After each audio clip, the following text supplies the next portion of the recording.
The Thames is an absolutely remarkable place. It's drawn people to it for thousands of years, and there's all those traces of the everyday lives that have just worked their way into the Thames mud. Twice a day that foreshore is exposed by the tide, and the mudlarks are down there searching through the mud, and they're finding these historic artefacts. And it's brilliant. It's a dynamic place, and there's always new discoveries coming that give us a new little insight into London's past.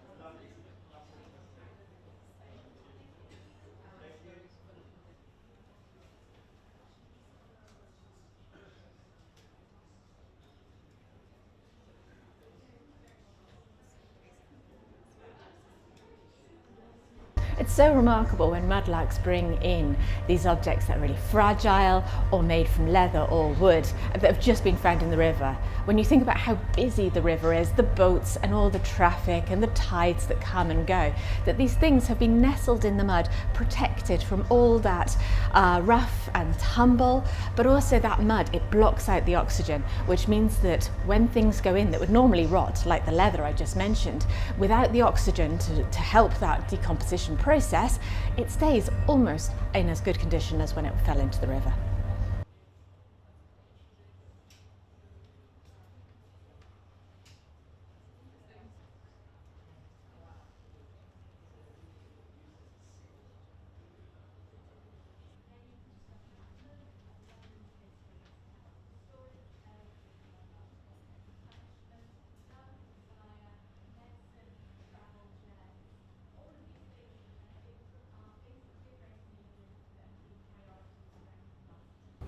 I knew this object was going to be a delight fairly soon after it was brought to us.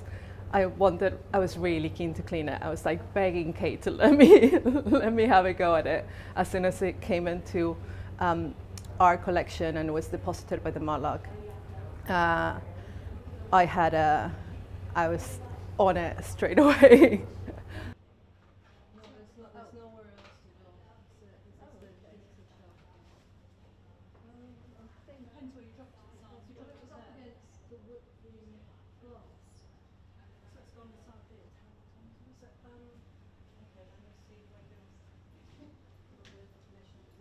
When I finally finished the treatment, it's just breathtaking. It's just beautiful. We couldn't just stop showing it to people, and it has like beautiful lines throughout as well. It's just so it's really simple but so elegant as well. Just beautifully made. It would have been a very impressive object in its time, and it still is. It's even, I guess, even more impressive now.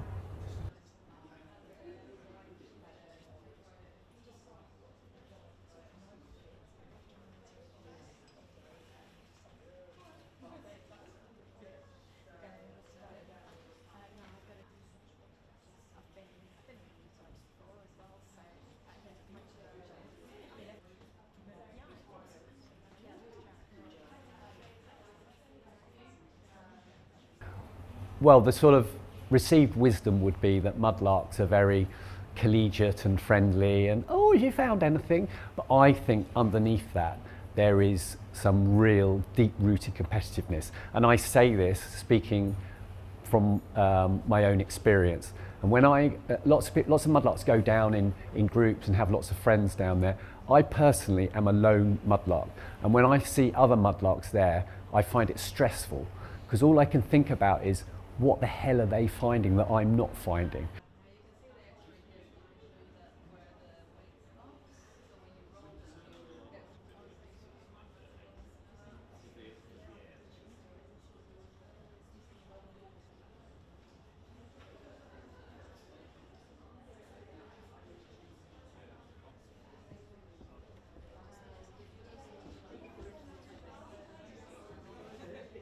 To find a hoard was extraordinary. because normally the things, you just find the odd thing here and there. But I didn't find the hoard all in one go. So I was down there, and on one day I found 2 groats and a half groat in an area like a metre square. And I thought that is one of the best days mudlarking I've ever had, because that really was a good find, a really good find. And obviously I went back the next day to the same place, because sometimes things come up again, and I found 2 more groats. And I thought, that is not a good day's mudlarking, that is a dropped purse.